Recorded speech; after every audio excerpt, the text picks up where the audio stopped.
శ్రీరామనవమి హిందూ సంప్రదాయంలో ఒక ప్రముఖ పండుగ. శ్రీరామనవమి అనేది భగవాన్ శ్రీరాముడు జన్మించిన పవిత్రమైన రోజుగా హిందూ సంప్రదాయంలో ఘనంగా జరుపుకునే పండుగ.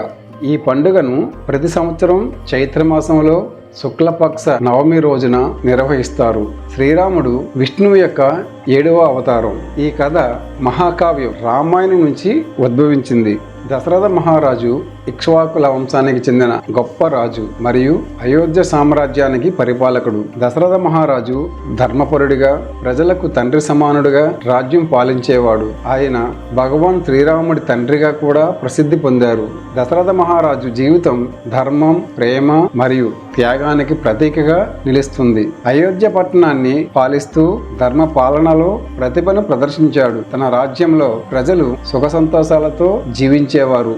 దశరథుడికి 3 భార్యలు, కౌసల్య, సుమిత్ర, కైకేయి. వారికి సంతానం కలగలేదు. దశరథ మహారాజుకు సంతానం కలగకపోవడం ఆయనను ఎంతో బాధించింది. తన వంశపారంపర్యం కొనసాగడానికి మహర్షి వశిష్ఠుల సూచన మేరకు దశరథుడు ఋష్యశృంగుని నేతృత్వంలో పుత్రకామేష్టి యాగం నిర్వహించాడు. యాగం పూర్తయిన అనంతరం అగ్నిదేవుడు హవనగుండం నుండి ప్రత్యక్షమై ఒక పాయస పాత్రను అందజేశాడు. దశరథుడు ఆ పాయసాన్ని తన భార్యలకు పంచగా కౌసల్య తిన్న పాయసం ద్వారా శ్రీరాముడు జన్మించాడు. సుమిత్రకు లక్ష్మణుడు మరియు శత్రుఘ్నుడు జన్మించారు. కైకేయకు భరతుడు జన్మించాడు. శ్రీరాముడు పెరిగే కొద్దీ ఆయన పరాక్రమం, ధర్మం మరియు వినయంతో ప్రజల మనసులో అగ్రస్థానంలో నిలిచాడు. రాముడు బాల్యంలోనే వినయంతో ధర్మానుసారంగా ఉండేవాడు. శ్రీరాముడు విష్ణువు అవతారంగా పుట్టినట్లు తెలిసిన వశిష్ఠ మహర్షి రామునికి అస్త్రశస్త్ర విద్యలను నేర్పించాడు.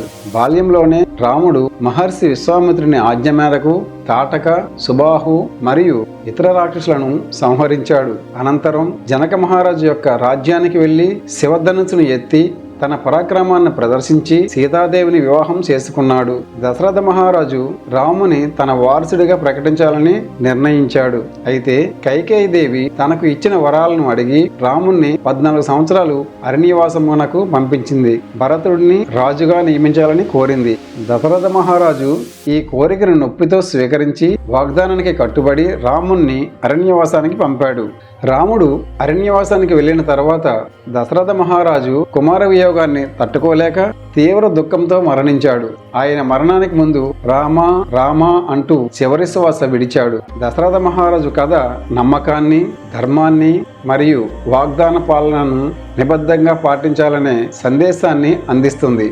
రాజధర్మానికి అతడు నిలువెత్తు ప్రతిరూపంగా నిలుస్తాడు. తన తండ్రి అయిన దశరథ మహారాజుకి ఇచ్చిన మాట మేరకు శ్రీరాముడు 14 సంవత్సరాలు అరణ్యవాసం చేశాడు. రాముడు, సీతాదేవి మరియు లక్ష్మణుడు అరణ్యానికి వెళ్లి తపస్సు చేస్తూ ధర్మాన్ని పాటించారు.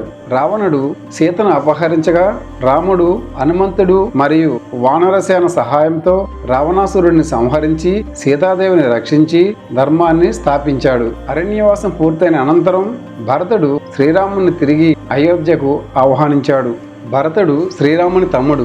త్రివిధ దండాలను ధరించి రాముని పాదుకలను సింహాసనంపై ఉంచి పాలన కొనసాగించాడు.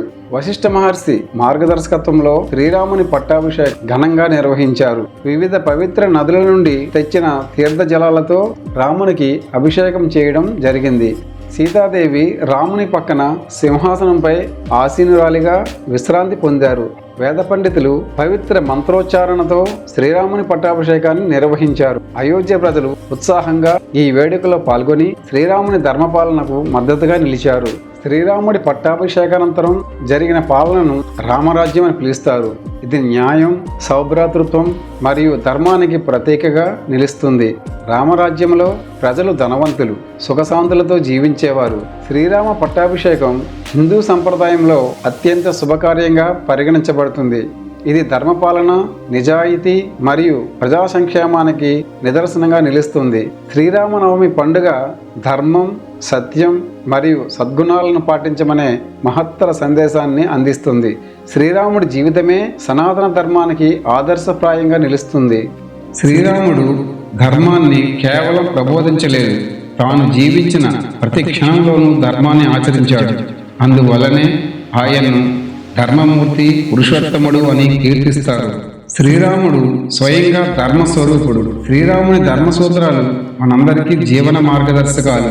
శ్రీరాముడు మనకు నేటికీ ఆదర్శమూర్తి. శ్రీరాముని మార్గంలో నడవడం ద్వారా మనం కూడా ఉత్తమ మానవులుగా మారగలము. శ్రీరాముడు మనిషిగా జన్మించి మానవాళికి ఒక ధర్మమూర్తిగా, ఒక పురుషోత్తముడిగా నిలవగలిగాడు. శ్రీరామచంద్రుడు చైత్ర మాసంలో శుక్లపక్ష నవమి నాడు జన్మించినందున శ్రీరాముని పుట్టినరోజు వేడుకలే కాకుండా లోక కళ్యాణార్థం సీతారాముల కళ్యాణం కూడా జరిపిస్తూ వస్తున్నారు. ఫ్రెండ్స్, ఈ కథ విన్నారు కదా. ఈ కథ నచ్చితే లైక్ చేయండి, షేర్ చేయండి. మరిన్ని ఆసక్తికరమైన పురాణ గాథల కోసం మా ఛానల్ని సబ్స్క్రైబ్ చేసుకోండి. జై శ్రీరామ్. శ్రీ విష్ణవే నమః. సర్వే జనా సుఖినో భవంతు. Thank you for watching.